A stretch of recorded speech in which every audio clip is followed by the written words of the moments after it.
Okay, so I'm here really quickly just to explain what an umbrella company is. So an umbrella company can be referred to as a payroll umbrella, an employment umbrella. It's essentially a provider of payroll services to contractors. So the way that the model works is they act as the legal employer of the contractor, processing their pay through a PAYE model. So essentially the contractor is employed by the umbrella.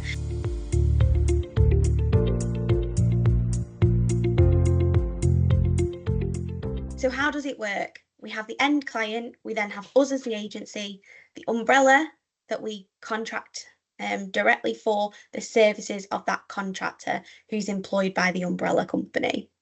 And how it works when it comes to our self-billing model is we would invoice the client for the fee, and then ultimately we would pay the umbrella company for the services of the contractor. It would then be up to the umbrella company to make the payment to the contractor.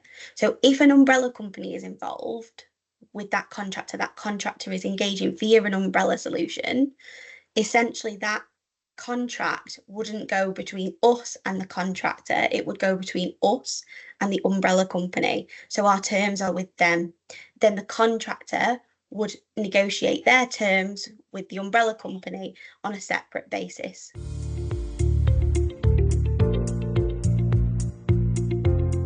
Okay, new day, new room, new outfit, same topic. So benefits of an umbrella company. An umbrella company serves as a way of supporting a contractor's career. It removes the administrative burden, make sure that they're paid on time. And with a good umbrella company, they should get the benefits of employment with all the flexibility that comes with contracting. So obviously, of course, that's the main benefits there. Things like insurances aren't something that a contractor would need to worry about because the insurances would be covered by the umbrella. So we wouldn't need to get the individual contractor's insurance. Instead, you will get all of the details of that type of thing, like the VAT details, the insurance certificates, the certificates of incorporation. All of that information would be the umbrella that contractor was engaged via.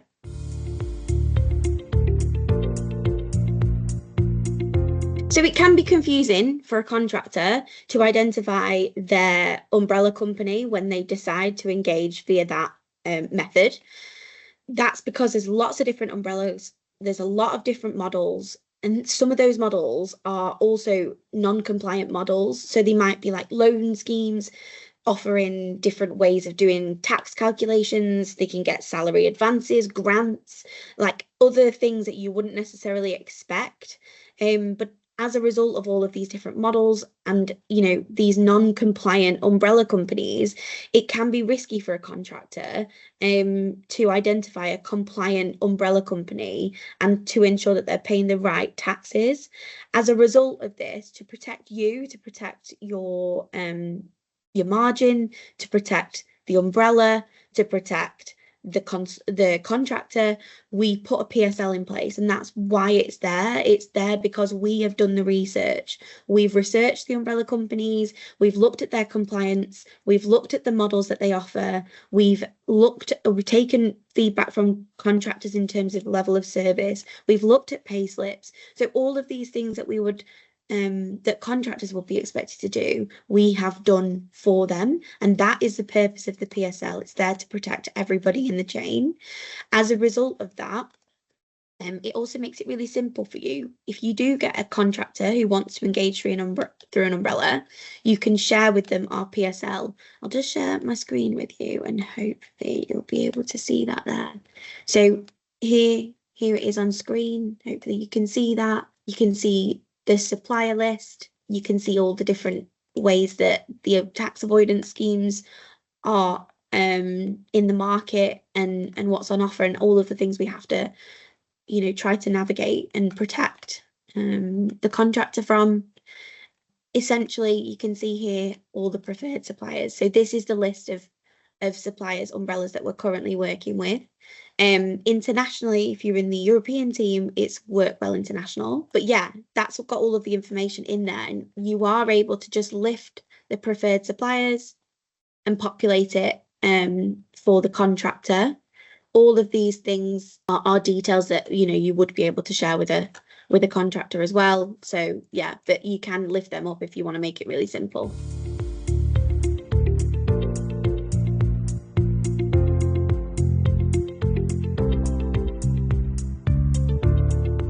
I often get asked, I've got an umbrella and they've always been working through this umbrella company. It's not one of the PSL umbrella companies. And the straight answer is we don't work with any umbrellas or any contractors engaging through umbrellas that are not on our PSL. That's our absolute kind of standpoint on it. If for any reason there was to be another consideration, so perhaps an umbrella has come up on a repetitive basis, well, on that basis, I would take feedback from you guys. So do make sure that you feed it back to me. But as a standpoint with your contractor, it should be that this is the PSL that we work with. Please go and review it. It's really, really important that you stay neutral in that conversation. You don't say, oh, here's a big long list, but this one's the number one. You need to leave it up to the contractor. We could be subject to anti-bribery ramifications if you were to do that. So please make sure you remain neutral, you provide the PSL, and that the initial standpoint, if you do get any pushback, is this is the PSL that we engage through.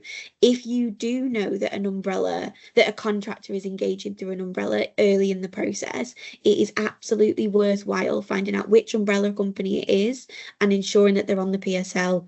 Having that conversation early is absolutely key, especially if they're in process and they want the role. They will have that conversation. They've got plenty of time to then manage a transition, a move, which is really, really simple to do. But like I say, do let me know. I can have a look at it, and all of that research would then need to be done on that contractor's umbrella. So, for example, if we do hear that an umbrella company is coming up a lot of times, it's not on our PSL. I need the time with the team to be able to review them to make sure that all of the checks are in place. So it isn't something that we can do overnight.